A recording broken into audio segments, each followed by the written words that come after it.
of the Meek, where we watch made-for-TV movies and miniseries so you don't have to. From Gia to Xenon, Hysteria to Sybil, welcome to Movies of the Meek. Justice League is the 1997 made-for-TV movie about the Justice League of America having to fight an evil villain who is using weather to hold the city ransom. And that's really it.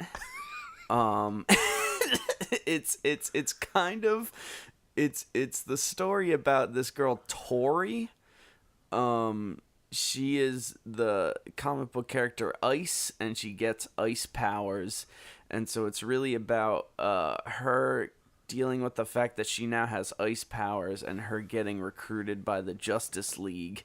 And so it's kind of her story, but even that doesn't start really until like 50 minutes into the movie. Yeah, nothing really happens until 50 minutes into the movie. Yeah, and that's, I mean, if we're gonna just talk about complaints right off the bat, you know, the main story of this weather, which also one of the things that's fucking stupid is that they create a villain for this movie called the Weatherman, where the Flash already has a villain called the Weather Wizard, and so it's like, why not pick a character that people at least know? It seemed like they didn't have the rights to any of these superheroes. So they did not have the rights to Superman, Batman, or Wonder Woman.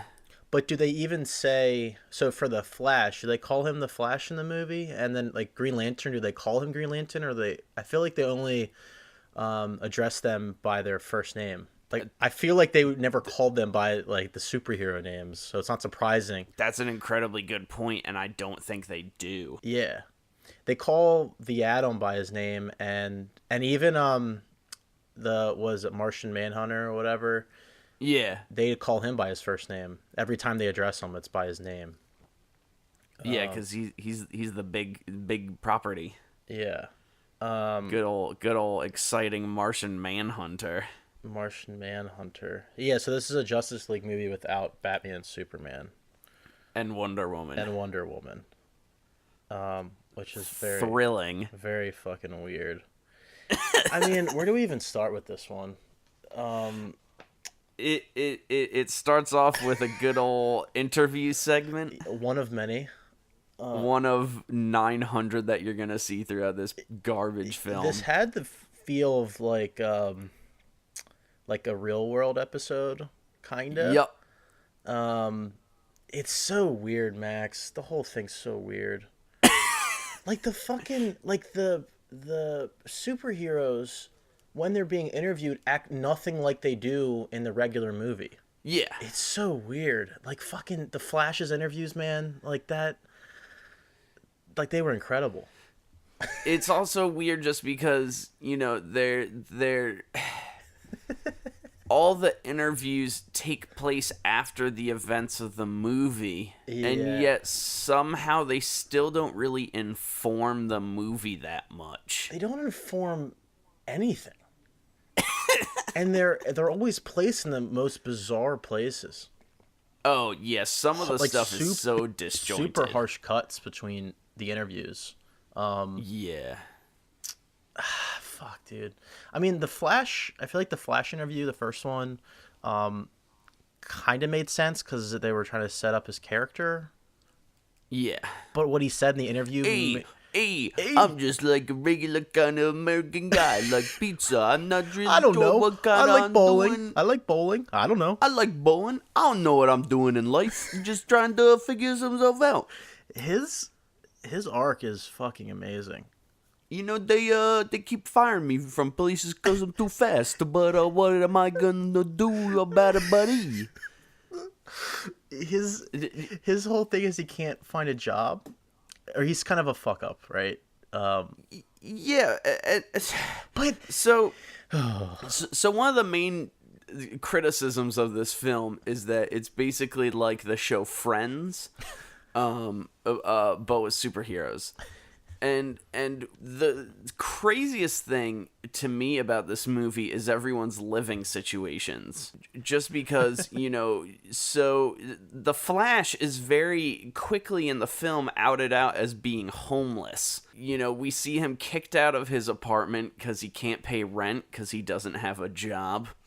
And then we end up finding out, through the Atom deciding to take him in, we find out that Atom and Guy Gardner, who is the Green Lantern, we find out that they live together. And then we end up finding out also that Fire also lives with them. So basically, the only one that didn't live in this house was the Flash. And then on top of that, we then end up finding out later that Martian Manhunter has a giant submarine in the bottom of the ocean, and it's like, how did the Flash ever get into the situation where he was homeless when it's like, all of you already live together and you could have just had him living in your Justice League house, or Martian Manhunter could have had everybody living in his stupid submarine. Yeah, I mean, the whole idea that he can't find a job, that he's not qualified for any job is insane. I mean, out of all the people in the Justice League, his skills would benefit most employers. I mean, he could do everything incredibly fast. Yeah.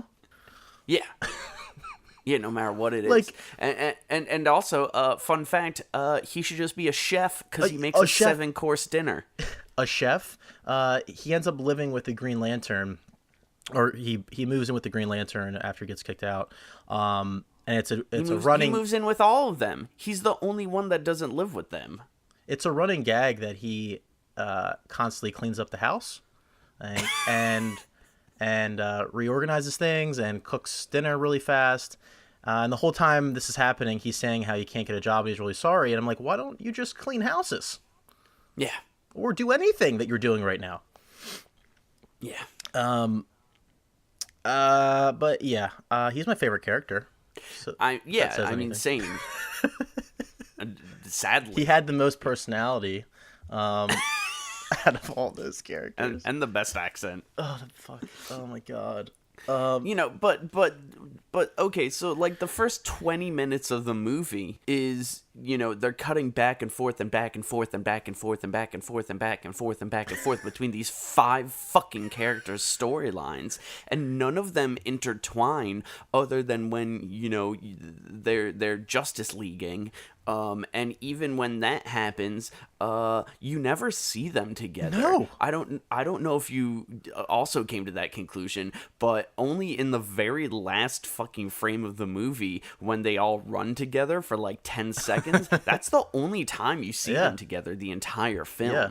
And so it's this disjointed story arcs that are all just fucking rambling around, and then after 20 minutes, that's when they kind of start to mold together, where it's like, okay, so we think that this weather company, they're the ones responsible for it, and so we're gonna sneak in undercover, and then they all have to be there at the same time, and then the movie has like some linear flow. But before that, you have like Guy Gardner going out on a date with Carol and like singing opera to her.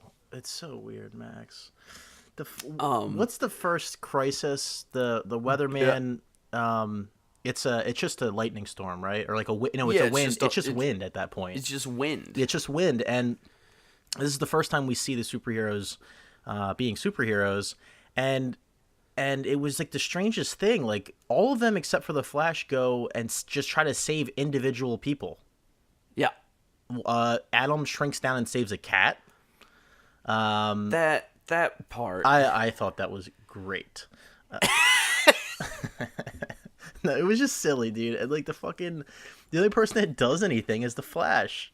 The worst part about that is so in screenwriting there is a literal book called Save the Cat, and it basically is talking about the concept of saving the cat is that in the first 5 minutes of your screenplay something exciting should happen. And then a secondary concept within that is that it's like if you can show your character doing something that's like saving someone, showing compassion, people will be more attracted to them and think of them as a hero. And so it's just so shitty that this movie has literally that, and also to have it executed so miserably because Adam shrinks down into his tiny form, and then all he does is shakes the cat's tail, and he's like, come on, get out from underneath that bench. It's like, fun fact, you could have just reached your arm underneath that bench and pulled the cat out and been just as effective as you are now. Probably more so. Adam has the most pathetic use of his powers in the whole and out of all. And most of the time when he shrinks down and he tries to use his powers, he just gets called out for being an idiot. Like, he shrinks down and he tries to fix the TV and he just electrocutes himself, which, like, he's supposed to be some fucking genius scientist. But he's not. What about the time he shrinks down and just does the limbo? He's sneaking in, this is much later in the film, they're at a party at the Eno Institute, which is where Tori or Ice works. Yes. He's trying to sneak in to hack the computer, hack in air quotes.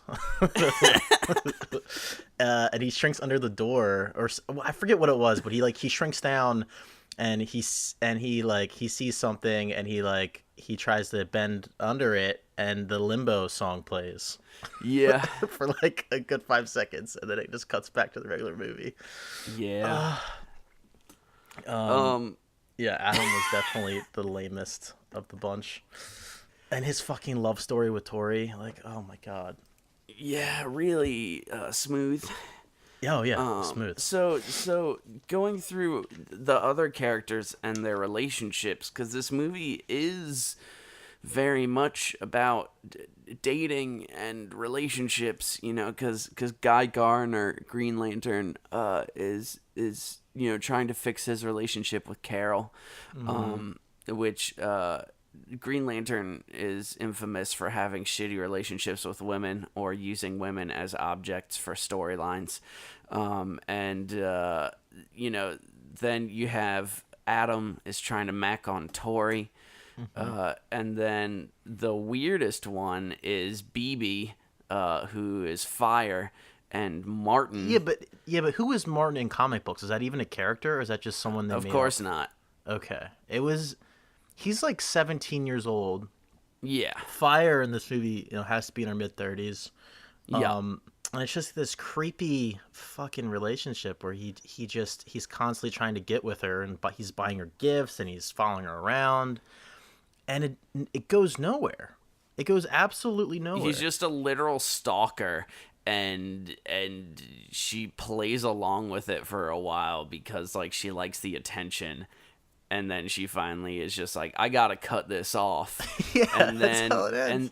And then the worst part is at the very end of this movie, every single character has, like, other than Tori and Adam, because we actually see them together as the movie ends, every single character has a line of exposition where they're like, oh yeah, by the way, like, things worked out with me and Carol, and then the Flash Green Lantern runs out the door, and then the Flash is like, oh yeah, by the way, I got a new job, and then he runs out the door, and then BB is like, oh yeah, by the way, like, I'm gonna go see Martin's new girlfriend, she's a cheerleader, but, like, whatever, and then she leaves, and it's just like, it took the resolution that made sense with that arc, which was that, like, they would never see each other again, and then just turns it into an even weirder relationship. Like, now you're like a 35-year-old that's like third wheeling it hanging with your stalker and his girlfriend, and hanging out with your stalker and his girlfriend. Like, I know, I heard that, I was like, because I thought she was gonna be like, well, it actually did work out, we have a date, but no. Yeah, because the entire film he's just doing the weirdest shit. It was so fucking and knows weird, everything about her.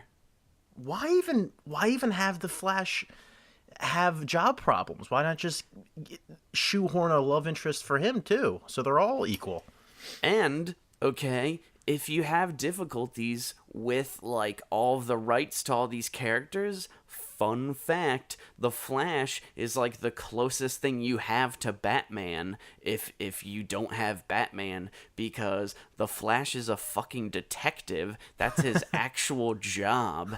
And so because he's heavily into forensic science, that's what caused the fucking accident to happen. Like, you have a character that like could be the most like, you know, intense and methodical of all of your fucking characters, but instead what you have is a dude that's like, hey, I'm basically homeless, but I'm real good at cooking. Too bad I can't get a job as a chef. I don't know what's happening. Oh, but my mother loves me.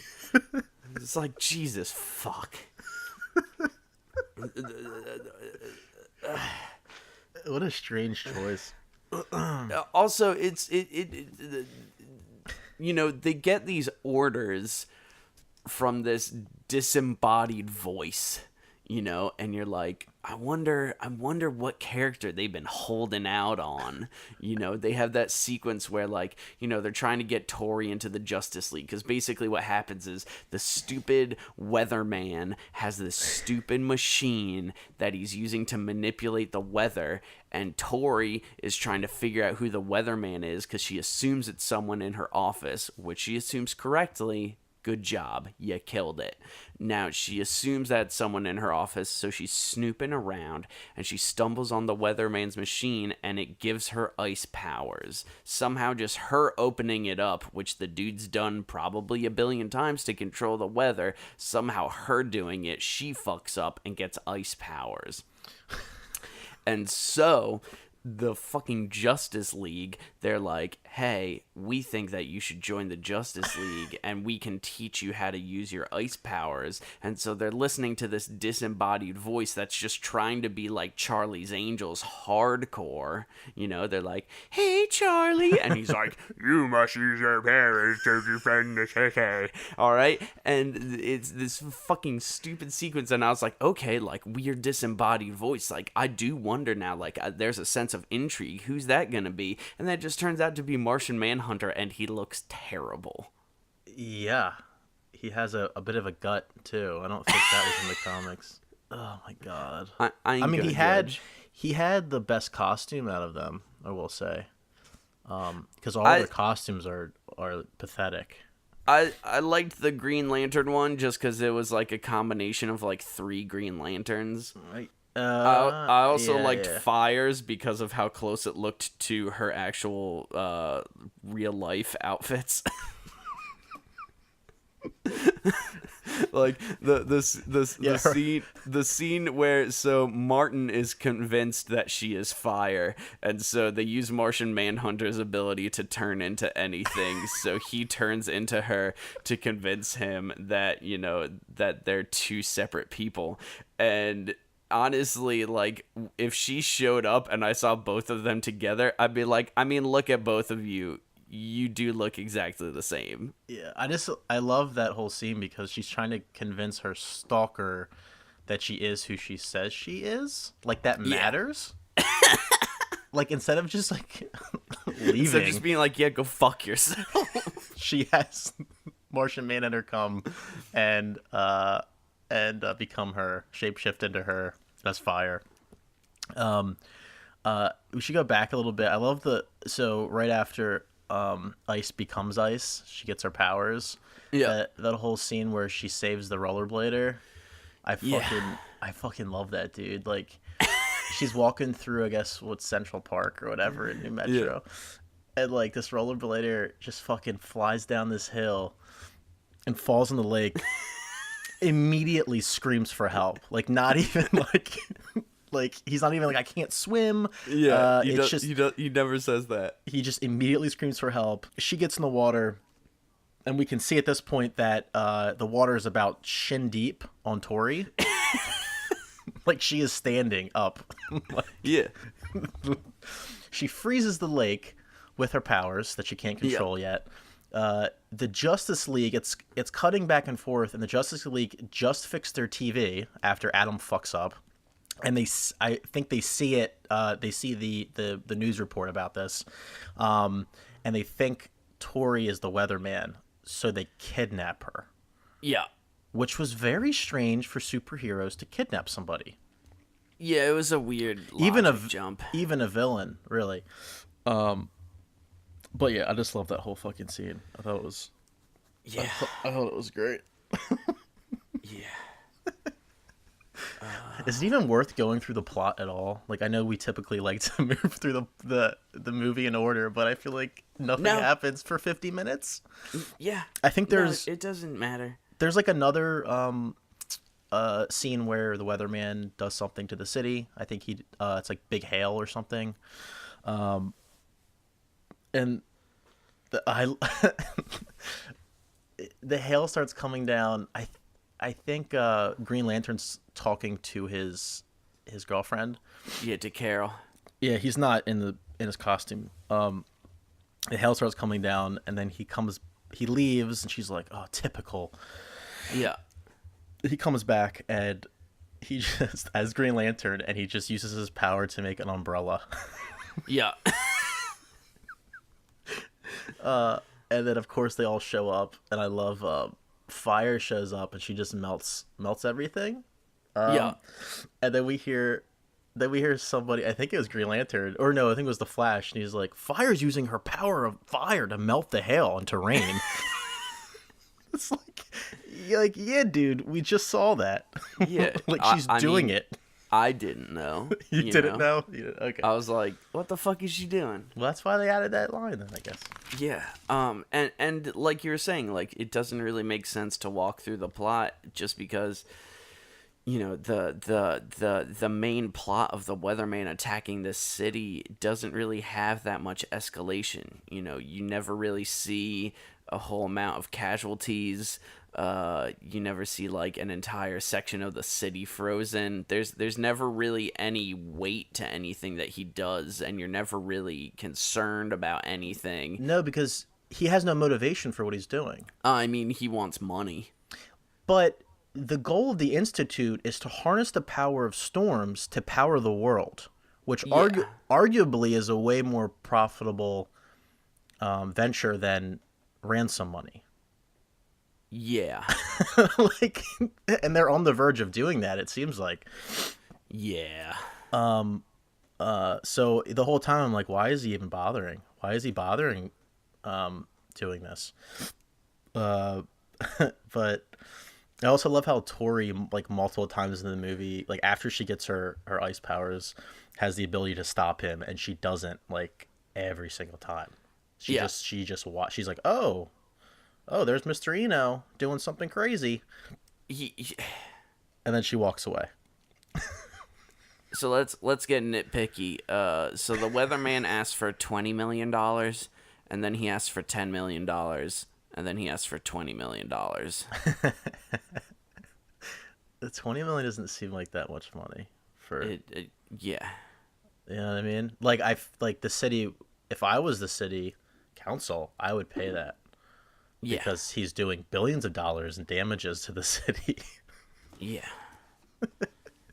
And once again, like, there's no escalation. There's never like a real feeling of a threat, because we never actually see him like do anything that bad. Like, it's always thwarted enough so that it seems like nothing happened. So yeah, there's no weight to his narrative. There's no reason for anyone to be concerned. You know, like his very last attack that he has, where it's the tsunami on the city. You know, if they used that at any time and showed, you know, people drown or something, or, you know, someone's house gets flooded. You know, literally show anything that's negative. That way that way we as the viewer see that there's something negative happening that should be stopped. Then we could care. That scene's wild, Max. The tsunami scene. The wave. Oh yeah. Like, once again, on the edge of my seat. Once again, like, they have this, you know, this threat that's about to destroy the city. So it's a big tsunami. Justice League, with their powers, you would think would be trying to figure out a way to stop the tsunami from hitting the city. Instead, they decide to just randomly save individuals. Like the Flash uses his power to individually carry children onto like a roof. Like that would do anything. I don't even think they show what the other heroes are doing. Nope. I think it just cuts between the Flash and Ice. Ice is just staring at the wave, and she's like, man, I really wish my powers would kick in so I could do something. You're forgetting about my favorite scene of all time, which is when Green Lantern points his ring into the sky and turns it into a helicopter blade so that he can fly over to the Weatherman. He really likes his little Green Lantern rope, doesn't he? He loves that. And so then when he gets to the Weatherman, they're in fisticuffs and they're fighting back and forth, and he's like, ha ha ha. You'll never stop me. And so he just throws the briefcase like off of the tower that they're on. And that's when like the Green Lantern's like, fuck, I can't do anything. He like radios, he's like, I can't. Sorry guys, I fucked up. It's like, hey Green Lantern, like I can see the briefcase from where I am, and I'm on a couch looking at a laptop. Like, it's right over there. Just go over there and stop it. But he's just like, it's too late. There's nothing I can do. Oh my god. Is there a reason Martian Manhunter stays behind at the base while they all go save the city? I know. Okay, so the only reason was so that he could say, where I'm from, 300 degrees is a beach day. That line is so that we can be reminded that he's a Martian, but because they don't ever call him the Martian Manhunter in the movie. No, yeah, that's so weird. They don't call anyone their character names. Just my first name, and I'm not too familiar with a lot of these comics. I mean, I know of them, but like I don't know Green Lantern's first name until this movie. And that's also like, so, all right, so the wave is coming, okay? This huge wave is going to destroy the city. And, so Tori did decide that she wanted to join the Justice League, and she goes down into the Martian Manhunter's submarine, and he's like, I can train you because I can train anyone. I trained all these people. And so he's trying to train her and is just failing, like she tries to freeze a cup of water and she freezes like a dog's food dish, and she's like, oh, sorry pupper. And we never see her get better, and we also never see that like she's feeling conflicted about the fact that she's not able to improve. Like she just gives up on it. And so then at the very end of the movie, when she goes to freeze this entire fucking tsunami that's coming, she just walks forward and she's like, I just have to do this. And she just focuses for a little bit and then it happens. Like there's no fight. There's no tension. We don't see the wave get close to her. Like we don't feel anything. We don't feel a sense of reward because she struggled to get it to happen. You're absolutely right, man. I didn't even think about that. we don't even get like a sense of relief because like she almost died herself. Like it literally just like she just like walks out. It's almost like she thought that, just because when she walked in the water that one time it all froze, she was like, well, that'll just happen again. Yeah, I mean, I understand where they were trying to take it, because before they all try to stop the tsunami, they get pissed at her because she's not performing, and they're like, no, just like stay behind, like you fucking suck. And she's all, she's like, oh man. And then she gets to the scene where she's trying to stop the tsunami, and then she's able to do it. But like you said, like she never displays that she has any type of extraordinary power with freezing, right? She's at most she's frozen a couple puddles. Yeah. It was the whole movie is just like kind of like that. It's just unsatisfying. There's like no conclusion, no motivation. It's just a bunch of fucking idiots that dress up, that fucking LARP. and they have superpowers that are pretty cool, but they don't even know how to use them properly. And they don't even use them, like, they don't use them in a collaborative effort. No. Like, they're never together. Which is the to whole make point sure of these that shit fucking movies. works. The whole point of the Justice League is to work Yeah. together. Yeah. It almost kind of, I don't know, like it was like an X-Men movie kind of, because they were all like like she's like discovering her powers, and remember that one scene they were talking about, like, oh well, I had mine since birth, and mine was because of a freak accident and all this shit. Yeah. And Martian Manhunter was like the Professor X, and it was fucking dumb, dude. I mean, I can see why they never released this movie. So they didn't release it in the U.S. They did it overseas. Yeah, they did overseas. Oh. It was deemed too bad for American audiences. But I mean, it did get play in Europe. It got play in Canada. It got play all over the world, just not here. That's interesting. Yeah. What an embarrassment. Yeah, gotta make your money back somehow. I guess so. This is supposed to be a TV show, right? This is a pilot for a show. Yep. All right. So next week, we're going to watch Jim Henson's Turkey Hollow. What? Yeah, it's like a Lifetime kids movie with Jim Henson puppets. I'm hoping it's related to Thanksgiving. Okay.